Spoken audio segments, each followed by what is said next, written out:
Andrew had been the cause of my heartache, and now he was back. He was just about to make myself a nice hot cup of tea when the intercom to my flat started buzzing. I wasn't expecting anyone. What I was expecting was to switch on my TV, relax with a tub of ice cream, and watch a good film. Work had been horrendous this last week. Tiana? I heard when I answered. I knew the voice instantly and would never forget it, despite not having heard that voice for nearly a year. Andrew? I replied. I was passing by and thought I'd come and say hello. Passing by? How strange. By all accounts, he was still living on the other side of town. I could have replied with just a hello and cut the intercom, but I didn't want to seem rude. It's just not in my nature. Is there anything I can help you with? I asked instead. I tried to call you before coming, Andrew explained, but you've blocked me from your phone. I came to see how you are. You know, how you're getting on. Was he joking? He wanted to see how I was getting on after nearly a year? Well, that was ridiculous, but I must say that his voice had my heart beating fast and fluttering a bit. To distract myself, I looked down at my nails while I continued to hold down the intercom button. They needed attention. Perhaps while I'm watching my film, I might do a manicure at the same time.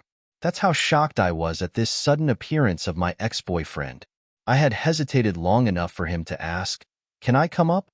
My heart took an upswing. Should I or shouldn't I let him come up? Out of a perverse curiosity mingled with disbelief, I pressed the button to let him in. Moments later, there he was, standing in my doorway with rainwater dripping into his eyes. Had it been raining? I hadn't even noticed. His strong arms stood out under his damp hoodie, and his caramel-colored skin was shiny with rain. He looked at me with eyes that seemed like they could eat me all up. My cheeks flamed and my heart pounded even more. He was as handsome as ever. I really hadn't expected this response. I thought I was over him. My heartache returned and sat like a stone in my chest.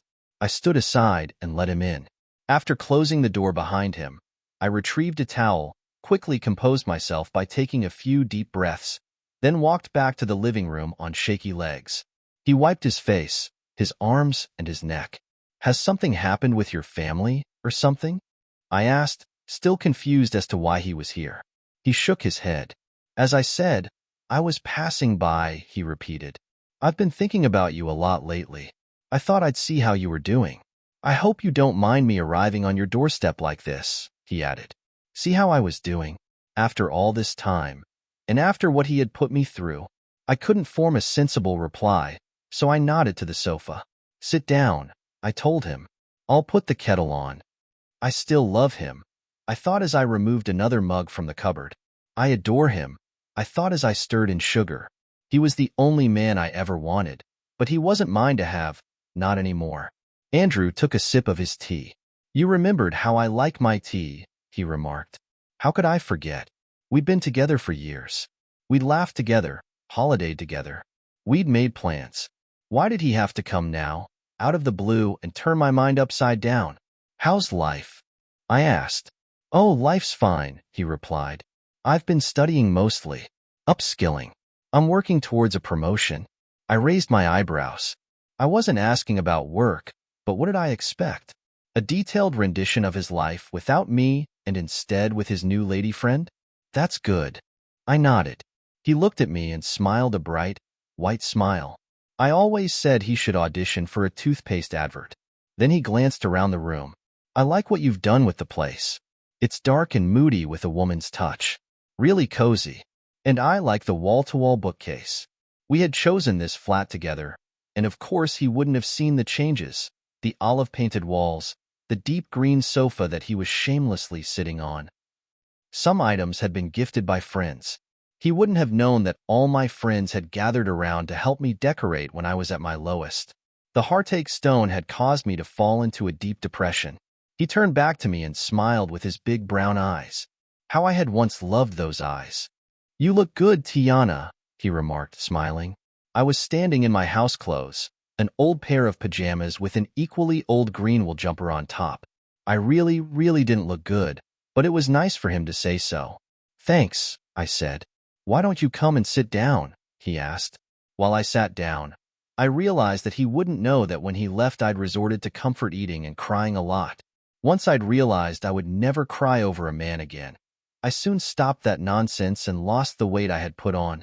But it took a few months with the help of my friends and family to put myself together again. I remained silent as I watched a drop of water or perspiration slither down his forehead and run into his eye. I couldn't tell which. He wiped it away. He appeared very uncomfortable, and so was I.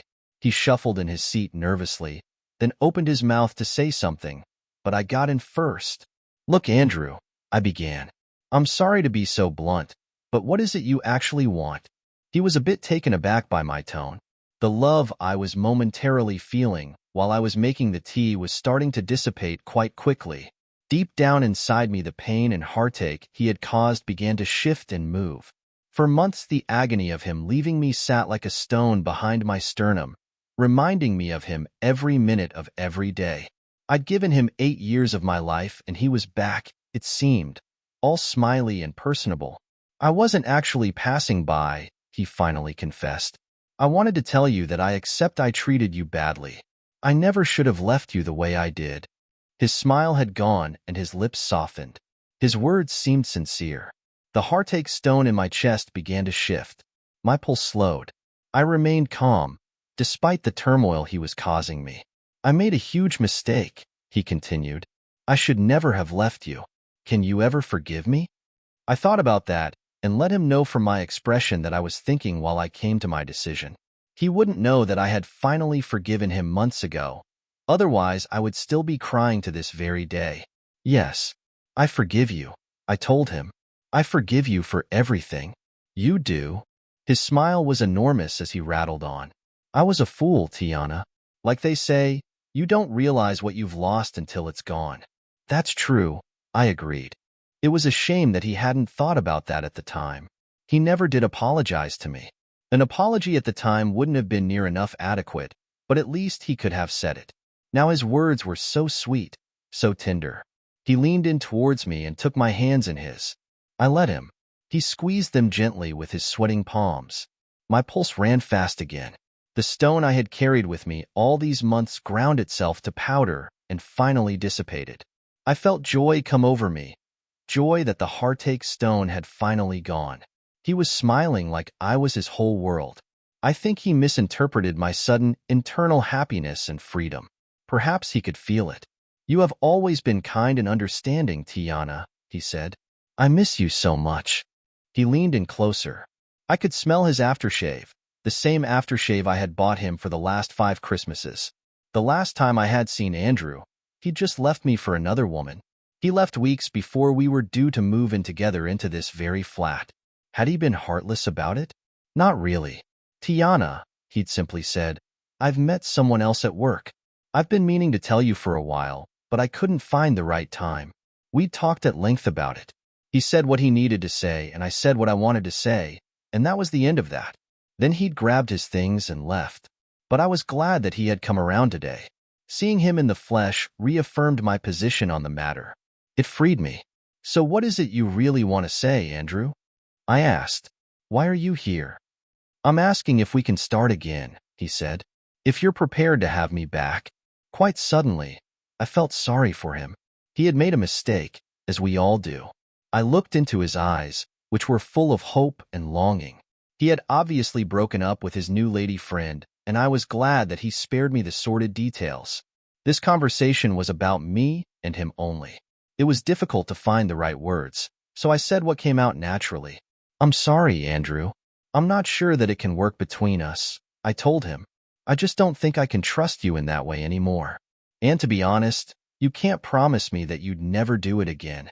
His expression seemed to go through all the stages of grief. Eventually, he squeezed my hands gently again and then let go slowly. I could almost touch his disappointment. "I can't say that I blame you," he said eventually, "but there was no harm in trying, right?" I gave him a small, reassuring smile. "No, I suppose there was no harm in trying."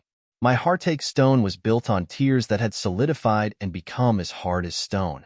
As I walked him to the front door, the detritus from that heartache stone, the tears, the weeping, the grief, thoroughly dissipated and helped me come to the right decision. At the doorway, he gave me a soft peck on the cheek. I knew we would never meet again, at least not on purpose. Look after yourself, Andrew, I said, meaning it. You too. He smiled, then left. I wondered briefly if other women out there, in the same position as me, would have come to the same decision. All I knew was that the decision not to take him back was right for me.